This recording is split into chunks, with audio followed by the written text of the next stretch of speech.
ఆకాశవాణి జాతీయ వార్తలు చదువుతున్నది పొన్నగంటి సుధా. ముందుగా ముఖ్యాంశాలు. మౌలిక సదుపాయాల కల్పనలో భారత్ అద్భుతమైన పురోగతిని సాధిస్తోందని కేంద్ర హోంమంత్రి అమిత్ షా పేర్కొన్నారు. ప్రజల అపారమైన వైవిధ్యాన్ని సంగ్రహించటమే నిజమైన ప్రపంచీకరణ అని విదేశాంగ మంత్రి డాక్టర్ ఎస్ జైశంకర్ అన్నారు. ఇస్రో చేపట్టిన స్పేడెక్స్ డీ-డాకింగ్ ప్రక్రియ విజయవంతం కావడంతో భవిష్యత్ అంతరిక్ష ప్రయోగాలకు మార్గం సుగమం అయ్యిందని కేంద్ర మంత్రి జితేంద్ర సింగ్ తెలిపారు. ప్రపంచవ్యాప్తంగా 30 కోట్ల మంది యోగాను అభ్యసిస్తూ ప్రయోజనం పొందుతున్నారని కేంద్ర సహాయ మంత్రి ప్రతాప్రావ్ జాదవ్ వెల్లడించారు. ఇక వార్తల వివరాలు.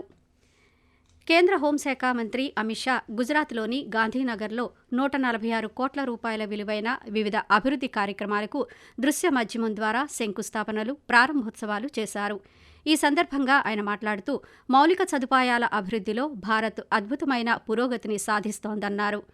భారతదేశం ప్రస్తుతం ప్రపంచంలో 2వ పొడవైన రోడ్డు నెట్వర్క్ను, 3వ అతిపెద్ద మెట్రో నెట్వర్క్ను కలిగి ఉందని పేర్కొన్నారు. గుజరాత్లో జరుగుతున్న అభివృద్ధిని ప్రస్తావిస్తూ రైల్వేలు, రోడ్లు, ఇంధన రంగానికి సంబంధించిన అనేక ప్రాజెక్టులతో రాష్ట్రం గణనీయమైన పురోగతిని సాధించిందని తెలుపుతూ સાણંદની અંદર ભારત સરકાર 500 બેડની અત્યાધુનિક એક હોસ્પિટલ બનાવવા જઈ રહી છે. પરંતુ ભારત સરકારે નિર્ણય કર્યો છે કે સાણંદના તાલુકાના, બાવરા તાલુકાના એક નાગરિક માટે એ આ હોસ્પિટલ 24 કલાક ખુલ્લી રહેશે અને 500 બેડની હોસ્પિટલ સમગ્ર તાલુકાના દર્દીઓની ચિંતા કરવા માટે મતક્ષેત્રમાં એ બની રહી છે. અને એની સાથે સાથે કલોલ તાલુકામાં પણ એક 300 બેડની સરકારી હોસ્પિટલ ભારત સરકાર બનાવે છે અને 500 બેડની પ્રાઇવેટ હોસ્પિટલ પણ બનવા જોઈએ. ప్రజల అపారమైన వైవిధ్యాన్ని సంగ్రహించటమే నిజమైన ప్రపంచీకరణ అని విదేశాంగ మంత్రి డాక్టర్ ఎస్ జైశంకర్ అన్నారు.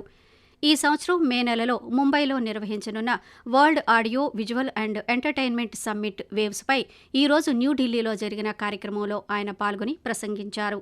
ప్రపంచం ఇప్పటికే ఆర్థిక, రాజకీయ సమతుల్యతను మరలా చూస్తోందని, ఇప్పుడు సాంకేతికత, సాంస్కృతిక కోణాల వైపు కదులుతోందని పేర్కొన్నారు.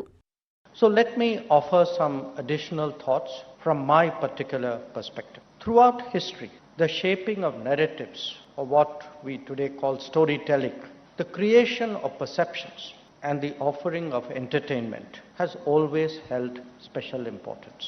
They define the self-perception, the self-image of a society, of a region, or even of an era. But they also determine how culture is nurtured and how culture is passed on to succeeding generations. కేంద్ర సమాచార ప్రసార శాఖ మంత్రి అశ్విని వైష్ణవ్ మాట్లాడుతూ వివిధ వర్గాల నుంచి వచ్చిన ఆధునిక సృష్టికర్తలు ఉన్నతమైన విలువను సృష్టించగలగటానికి వేవ్స్ గొప్ప వేదిక అని, అదే వేవ్స్ యొక్క ప్రాథమిక భావన అని పేర్కొన్నారు. దేశంలో 1 బిలియన్ మందికి పైగా మొబైల్ ఫోన్లు అందుబాటులో ఉన్నాయని, ప్రజలు డిజిటలైజేషన్కు అలవాటు పడ్డారని కేంద్ర మంత్రి పేర్కొంటూ which will be basically for making sure that all our energetic creators using the latest technologies today, they will be able to get access to capital and hone their skills, upgrade their production levels and reach out to the global market. భారత అంతరిక్ష పరిశోధనా సంస్థ ఇస్రో ఇటీవల చేపట్టిన SpaDeX D-docking ప్రక్రియ విజయవంతమైంది. అంతరిక్ష ప్రయోగాల్లో భాగంగా ఉపగ్రహాలను నింగిలోనే అనుసంధానం చేసే ఈ కార్యక్రమం విజయవంతం కావడం పట్ల కేంద్ర శాస్త్ర సాంకేతిక శాఖ సహాయ మంత్రి జితేంద్ర సింగ్ హర్షం వ్యక్తం చేస్తూ ఇస్రోకు శుభాకాంక్షలు తెలియజేశారు. ఈ విజయం ప్రతి భారతీయుడిలో ఉత్సాహాన్ని నింపుతుందని, డీ-డాకింగ్ ప్రక్రియను స్పేడెక్స్ శాటిలైట్లు సమర్థవంతంగా పూర్తి చేశాయని సామాజిక మాధ్యమంలో పేర్కొన్నారు. భారతీయ అంతరిక్ష స్టేషన్, చంద్రయాన్-4, గగన్యాన్ సహా భవిష్యత్ ప్రయోగాలకు దీని ద్వారా మార్గం సుగమం అయ్యిందని వ్యాఖ్యానించారు. ఇస్రో గత సంవత్సరం డిసెంబర్ 30న చేజర్, టార్గెట్ జంట ఉపగ్రహాలను కక్షలోకి పంపించింది. పలు ప్రయత్నాల అనంతరం చివరకు జనవరి 16న డాకింగ్ ప్రక్రియ విజయవంతంగా నిర్వహించడం ద్వారా భారత్ ఈ ఘనత సాధించిన 4వ దేశంగా నిలిచింది. ప్రపంచవ్యాప్తంగా జూన్ 21న జరగనున్న 11వ అంతర్జాతీయ యోగా దినోత్సవానికి 100 రోజుల కౌంట్డౌన్ను పురస్కరించుకుని కేంద్ర ఆయుష్ శాఖ సహాయ మంత్రి ప్రతాప్ రావ్ జాదవ్ ఈరోజు న్యూఢిల్లీలో యోగా మహోత్సవ్ 2025ను ప్రారంభించారు. ఈ 100 రోజుల్లో దేశంలోని వివిధ ప్రాంతాల్లో 10 ముఖ్యమైన కార్యక్రమాలు నిర్వహించనున్నామని ఆయన ఈ సందర్భంగా ప్రకటించారు. ఈ కార్యక్రమాల కింద 10 భాగస్వామ్య దేశాలతో యోగా బంధన్ నిర్వహిస్తామన్నారు. దేశంలోని 10,000 ప్రదేశాల్లో యోగా సంఘం కార్యక్రమాన్ని నిర్వహించనున్నట్టు తెలిపారు. ప్రస్తుతం ప్రపంచవ్యాప్తంగా 30 కోట్ల మంది యోగాను అభ్యసిస్తున్నారని, తద్వారా వారికి ఎంతో ప్రయోజనం చేకూరిందని కేంద్ర సహాయ మంత్రి వివరించారు. ఆకాశవాణి జాతీయ వార్తలు వింటున్నారు.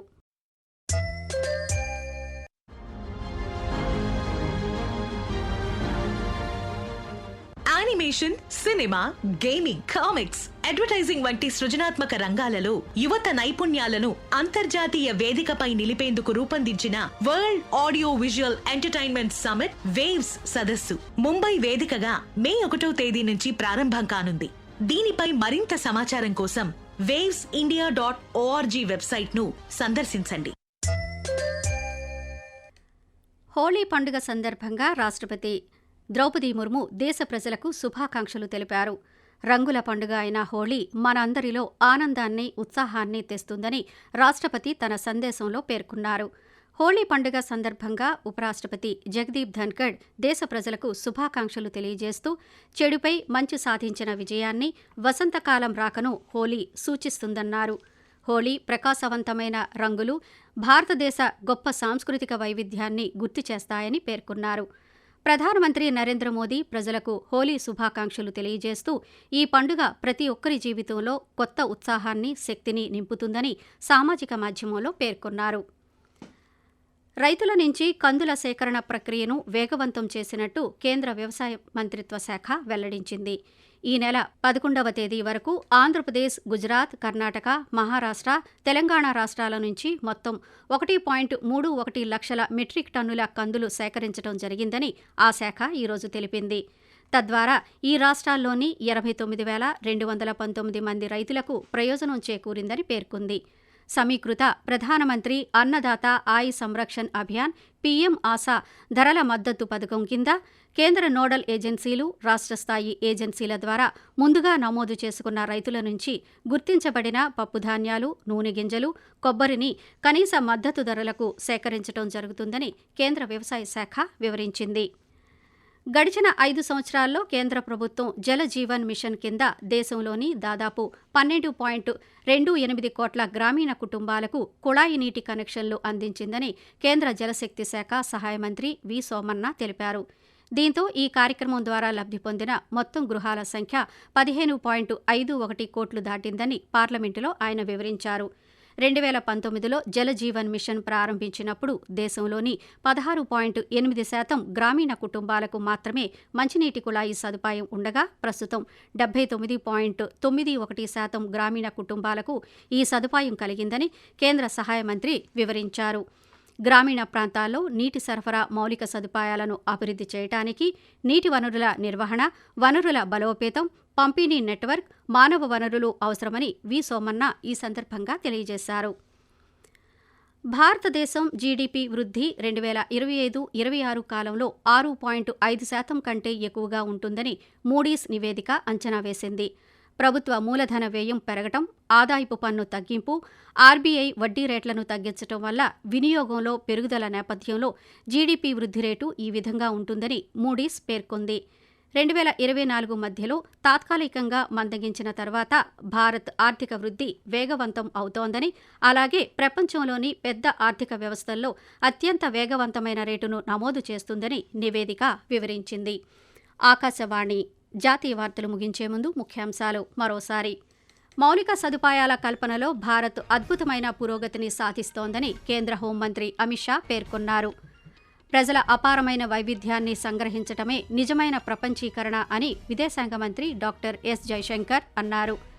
ప్రపంచవ్యాప్తంగా 30 కోట్ల మంది యోగాను అభ్యసిస్తూ ప్రయోజనం పొందుతున్నారని కేంద్ర సహాయ మంత్రి ప్రతాప్ రావ్ జాదవ్ వెల్లడించారు. ఆకాశవాణి జాతీయ వార్తలు ఇంతటితో సమాప్తం. రేపు ఉదయం 6:45 ప్రాంతీయ వార్తలు వింటారు.